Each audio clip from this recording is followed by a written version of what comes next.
You got to learn to let the past go so you can grow. Many people never act on their dreams because they allow their past experiences to determine what their possibilities are.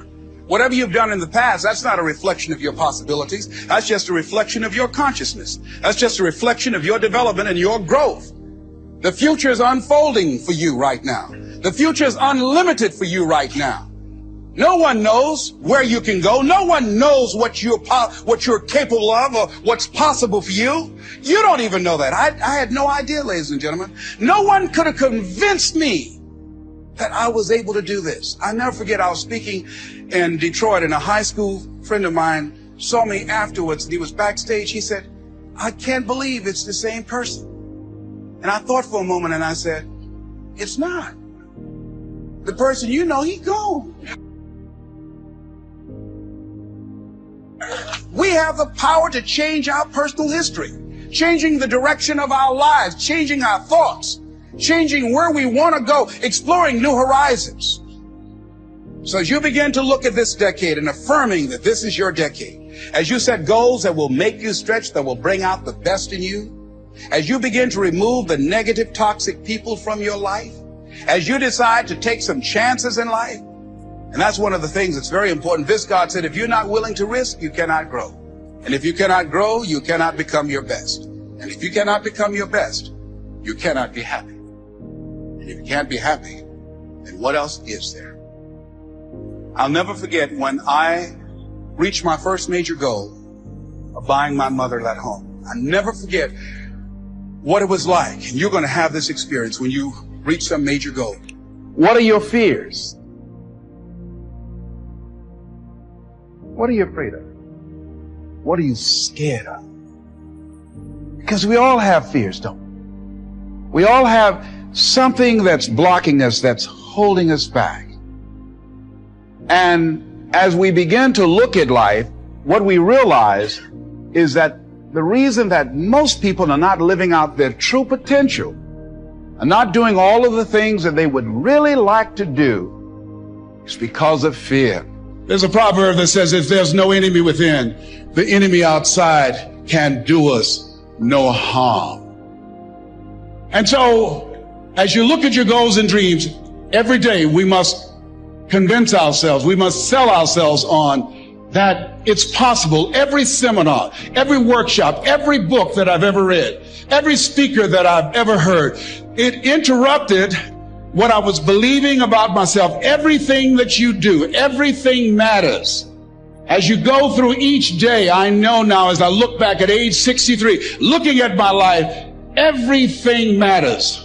T. Harv is right. How you do anything is how you do everything.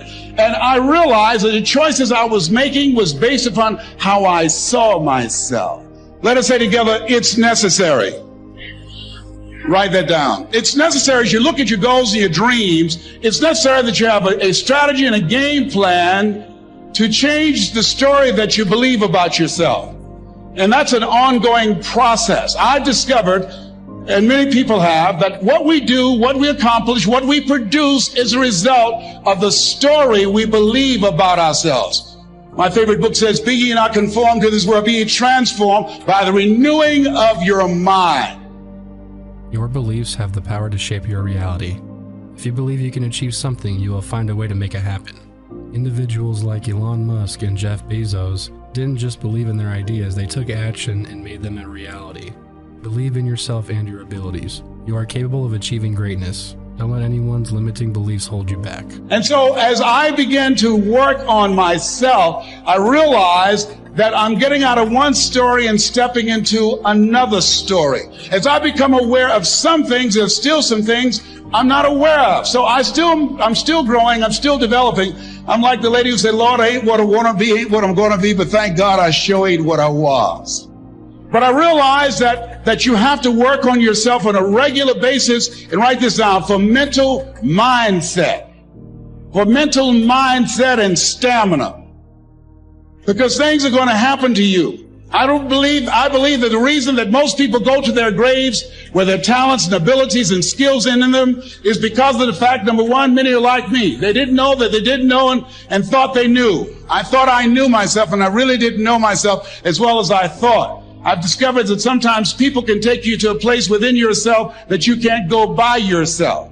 I can tell you, based upon my own experience, you have something special. You have greatness within you. What you're doing is different. You represent only 2% of the planet. One great American said, I choose not to be a common man. It's my right to be uncommon if I can. I seek opportunity, not security. I do not wish to be a kept citizen, humbled and dulled by having the state look after me. I want to take the calculated risk, to dream and to build, to fail and to succeed. I refuse to live from hand to mouth. I prefer the challenges of life to the guaranteed existence. The thrill of fulfillment to the still calm of utopia. I will never cower before the master, nor bend to any threat. It's my heritage to stand erect, proud and unafraid, to face the world boldly and say, this I have done. That's what it means to be a part of peak potentials. Your unquenching desire, an uncommon desire to manifest your greatness. That you're doing right now that would be a liability for you.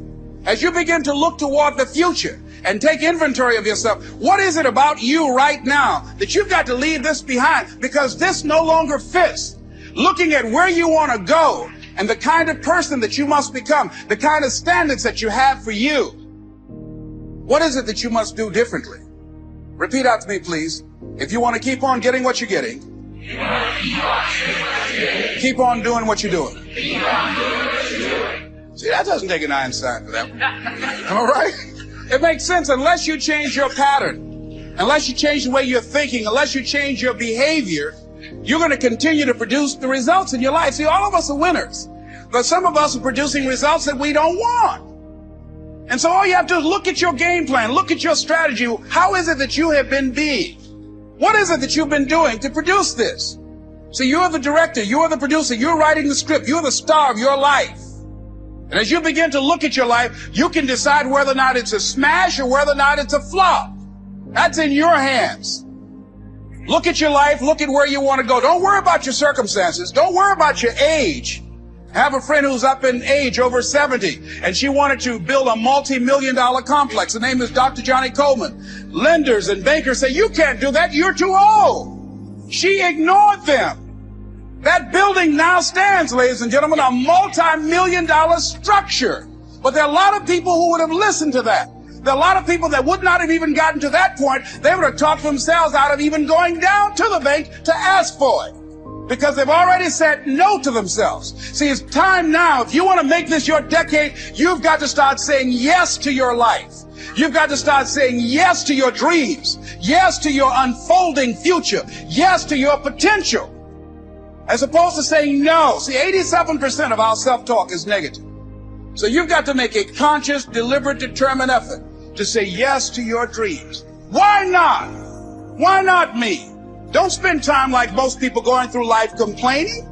Don't try and get on talk shows and tell everybody how life has done you wrong. Here's what's happening in the audience. 80% don't care. A friend of mine that said something very important. He said, hey, it doesn't matter what happens to you. The only thing matters, what are you going to do about it? That's all that matters. Okay, life knocked you down. What are you going to do about it? How long are you going to sit there and say, you know what they did to me? How long? Who wants to hear that racket? Use that energy to get up from there and move on and get on with your life.